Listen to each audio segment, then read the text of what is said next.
भारत को ऋषि मुनियों का देश कहा जाता है। यहाँ सैकड़ों ऐसे योगियों और सन्यासियों ने जन्म लिया जिन्हें भगवान का दर्जा दिया जाता है। उत्तर प्रदेश के देवरिया में भी एक ऐसे सिद्ध योगी थे जिन्हें देवराहा बाबा के नाम से जाना जाता है। कहा जाता है कि उन्हें कई तरह की सिद्धियां प्राप्त थी।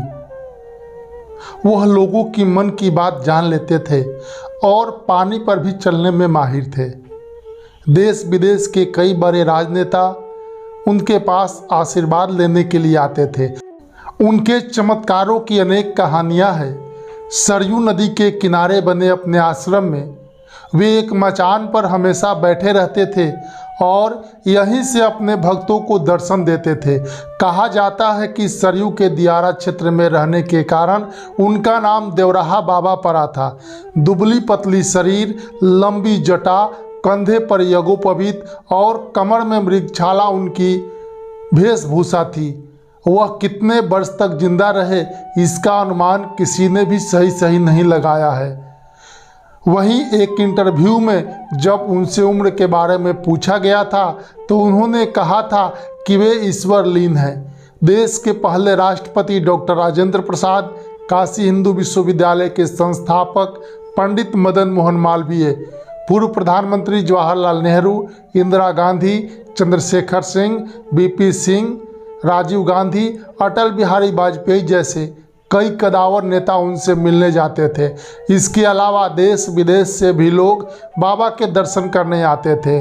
मीडिया रिपोर्ट के अनुसार आपातकाल के बाद 1977 के आम चुनाव में जब कांग्रेस पार्टी की बुरी तरह हार हुई थी तब इंदिरा गांधी देवराहा बाबा से आशीर्वाद लेने के लिए उनके आश्रम पहुंची थी।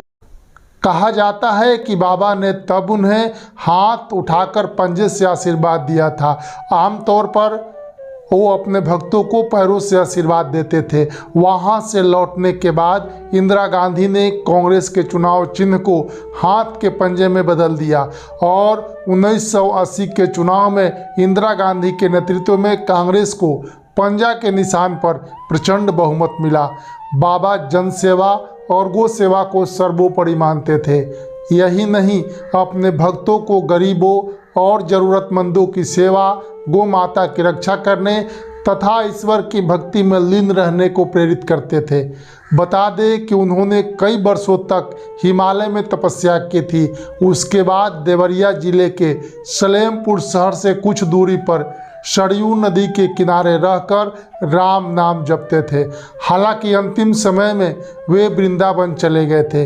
बाबा के बारे में कहा जाता है उन्हें किसी ने कहीं आते जाते नहीं देखा था। खेचड़ी सीधी के चलते वह जहाँ चाहते थे वहाँ मन की गति से पहुँच जाते थे। उन्होंने अपने जीवन में कभी भी अन्न नहीं खाया। लोग कहते हैं केवल दूध और शहद को फलाहार के रूप में लेते थे। देवराहा बाबा साल के 8 महीने अपने आश्रम में रहते थे, जबकि बाकी समय उनका काशी, प्रयाग, मथुरा और हिमालय में एकांतवास के रूप में गुजरता था। अपने अंतिम समय में वे वृंदावन में थे। यहाँ उन्होंने यमुना तट पर 4 वर्षों तक साधना की। यहाँ वे प्रतिदिन लोगों से मिलते थे और उन्हें दर्शन देते थे। लेकिन 11 जून 1990 से उन्होंने दर्शन देना बंद कर दिया और 19 जून 1990 को उन्होंने अपने नश्वर शरीर को त्याग दिया।